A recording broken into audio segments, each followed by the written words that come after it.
కోటప్పకొండకు భక్తుల రద్దీ అంతకంతకు పెరిగిపోతోంది. బిందె తీర్థంతో త్రికోటేశ్వరుడికి అభిషేకాలతో కోటప్పకొండలో మహాశివరాత్రి ఉత్సవాలు మొదలయ్యాయి. గంట గంటకు భక్తుల రాక పెరిగిపోతోంది. దీంతో క్యూ లైన్లలో భక్తులు వేచి ఉండాల్సి వస్తోంది. స్వామివారి దర్శనానికి గంటకు పైగా సమయం పడుతోంది. మరోవైపు భక్తుల రద్దీకి తగ్గట్టుగానే దేవాదాయ శాఖ అధికారులు ఏర్పాట్లు చేశారు. మొదటిసారి వీఐపీ దర్శనాలను పూర్తిగా నిలిపేశారు. సామాన్య భక్తులకు త్వరగా దర్శనం అయ్యేలా చర్యలు తీసుకున్నారు. కోటప్పకొండ వద్ద భక్తుల రద్దీపై మరింత సమాచారం మా ప్రతినిధి రామారావు అందిస్తారు. కోటప్పకొండకి భక్తుల రద్దీ నెమ్మదిగా పెరుగుతూ వస్తుంది. క్యూ లైన్లన్నీ కూడా పూర్తిగా భక్తులతో నిండిపోయినటువంటి పరిస్థితి ఉంది. ఇప్పుడు ప్రజెంట్ మనం విజువల్స్ లో చూడొచ్చు. కోటప్పకొండ త్రికోటేశ్వరుని దర్శించుకునేందుకు భక్తులు పూర్తిగా క్యూ లైన్లో ఉన్నటువంటి దృశ్యాలు అయితే మనకి క్లియర్ గా కనిపిస్తున్నాయి. అన్ని క్యూ లైన్లన్నీ కూడా కంప్లీట్ గా ఆ భక్తులతో నిండిపోయి అలాగనే దర్శనం చేసుకున్న తర్వాత తిరిగి ఆ కొండకి దిగుతున్నటువంటి విజువల్స్ అయితే మనం చూడొచ్చు. దాదాపుగా అర్ధరాత్రి సమయంలో బిందె తీర్థం ఏదైతే ఉందో బిందె తీర్థం ద్వారా కోటప్పకొండలో మహాశివరాత్రి ఉత్సవాలను ఆలయ అర్చకులు శాస్త్రోక్తంగా ప్రారంభించడం జరిగింది. ఆ తర్వాత నుంచి కూడా కంప్లీట్ గా భక్తులు దర్శనానికి అనుమతి ఇచ్చారు. సో ఆ ప్రత్యేక అభిషేకాలు బిందె తీర్థంతో అభిషేకాలు చేసిన తర్వాత కోటప్పకొండలో స్వామివారిని త్రికోటేశ్వరిని దర్శించుకునేందుకు అధికారులు అనుమతి ఇచ్చారు. సో ఈ నేపథ్యంలోనే అర్ధరాత్రి నుంచి కూడా భక్తులు త్రికోటేశ్వరిని దర్శించుకుంటున్నారు. అయితే ప్రధానంగా చూసుకున్నట్లయితే అర్ధరాత్రి సమయంలో ఏదైతే బిందె తీర్థం తర్వాత దర్శనాలు బిగిన్ చేసినప్పటికీ కూడా కొంత భక్తుల రద్దీ అనేది ఒక నార్మల్ గా ఉంది. అయితే బిందె తీర్థం సమయంలో అయితే మాత్రం భక్తుల రద్దీ భారీగా ఉంది. తర్వాత కొంచెం తగ్గినప్పటికీ కూడా తెల్లవారుజాముకు వచ్చేసరికి రాష్ట్రం నలుమూలల నుంచి కూడా భక్తులు భారీ సంఖ్యలో తరలొచ్చారు. ఇప్పుడు చూసుకున్నట్లయితే ఉదయాన్నే కొంత క్యూ లైన్ లో ఫ్రీగా రన్నింగ్ ఏదైతే ఫ్రీగా వెళ్తున్నటువంటి పరిస్థితి, క్యూ లైన్ లో ఎవరు కూడా వెయిట్ చేయట్లేదు.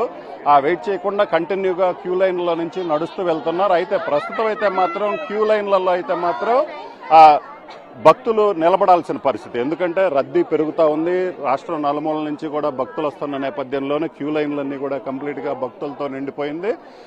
భక్తులు దర్శనానికి కూడా కొంత సమయం అయితే మాత్రం పడుతున్నటువంటి పరిస్థితి ఉంది. సో విజువల్స్ లో చూడొచ్చు, మనకి భక్తులు దర్శనం చేసుకొని మళ్ళీ తిరిగి వెళ్తున్నటువంటి దృశ్యాలు అయితే మనం చూడొచ్చు. అలాగనే పోలీసులు కూడా చూసుకున్నట్లయితే ప్రధానంగా భక్తులు లక్షలాదిగా తరలి వస్తున్న నేపథ్యంలోనే పోలీసులు కూడా భారీ ఏర్పాట్లు చేశారు. ఎందుకంటే మళ్ళీ కంప్లీట్ గా ట్రాఫిక్ ఇబ్బందులు కావచ్చు, ఇక్కడ క్యూ లైన్ లో భక్తులు ఇబ్బందులు పడకుండా దేవాదాయ శాఖ అధికారుల వాళ్ళందరితో కలిసి కూడా కంప్లీట్ గా ఏర్పాట్లు చేశారు. దాదాపు 3000 మంది పోలీసులతో భద్రత ఏర్పాటు చేయడం జరిగింది. అలాగే ట్రాఫిక్ ఇబ్బందులు ప్రధానంగా చూసుకున్నట్లయితే ట్రాఫిక్ కు సంబంధించి అయితే మాత్రం రెగ్యులర్ గా ఇబ్బందులు వస్తున్నాయి. ప్రతి ఏడాది కోటప్పకొండ తిరణాలకు వచ్చే సమయంలో అయితే మాత్రం ట్రాఫిక్ ఇబ్బందులు అయితే మాత్రం రెగ్యులర్ గా ఉంటున్నటువంటి పరిస్థితి ఉంది. దీంతో భక్తులైతే బాగా ఇబ్బందులు పడుతున్న నేపథ్యంలోనే ఈసారి అయితే మాత్రం ట్రాఫిక్ ఇబ్బందులకు చెక్ పెట్టేందుకు అధికారులు కూడా అన్ని ఏర్పాట్లు చేయడం జరిగింది. కంప్లీట్ గా వాహనాల పార్కింగ్ కు సంబంధించి చూసుకున్నట్లయితే కొంత దూరంలో కొండ కిందనే కొంత దూరంలో పార్కింగ్ కి సంబంధించి ఎన్ని వాహనాలు వచ్చినా కూడా పార్కింగ్ చేసేలాగా ఫెసిలిటీ ఏర్పాటు చేయడం జరిగింది. దీంతో పాటు సీసీ కెమెరాల ద్వారా ఎక్కడెక్కడ ఏం జరుగుతుంది, కొండ పైన కావచ్చు కొండ కింద కావచ్చు ఏం జరుగుతుందనేది పూర్తి స్థాయిలో నిఘా ఏర్పాటు చేశారు. అలాగనే కంట్రోల్ రూములు కూడా ప్రధానంగా కొండపైన ఒక కంట్రోల్ రూమ్ ఏర్పాటు చేశారు. అలాగనే కొండ కింద కూడా మరో కంట్రోల్ రూమ్ ఏర్పాటు చేశారు. ఈ కంట్రోల్ రూమ్ లో 24 అవర్స్ కూడా పూర్తిగా అబ్జర్వేషన్ చేస్తున్నారు. ఎక్కడైనా ఏదైనా సమస్య తలెత్తితే వెంటనే అక్కడికి ప్రత్యేకంగా స్పెషల్ టీములు వెళ్లేలాగా కూడా ఏర్పాట్లు చేయడం జరిగింది. దీంతో పాటు డ్రోన్ కెమెరాల ద్వారా కూడా పరిస్థితిని అయితే మాత్రం పోలీసులు ఎప్పటికప్పటికి పర్యవేక్షిస్తున్నారు. ఇదే విధంగా దాదాపు గంట నుంచి గంటన్నర మధ్యలోనే దర్శనం అయ్యేలాగా అధికారులు అన్ని ఏర్పాట్లు చేశారు.